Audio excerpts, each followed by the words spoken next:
ఒక్కొక్క ఏరియాలో ఒక్కొక్క పేరు పెడతారు కదా. గుగ్గిలు చేస్తున్నాను. మీలో ఎంతమందికి గుగ్గిలు ఇష్టం ఉన్న వాళ్ళు ఒక లైక్ చేయండి.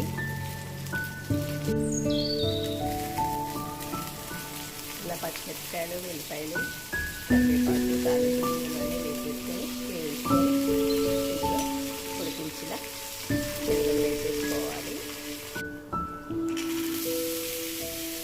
ఉడికించిన శనగలలో వచ్చిన వాటర్ కూడా మనం పచ్చిచారు చేసుకోవచ్చు.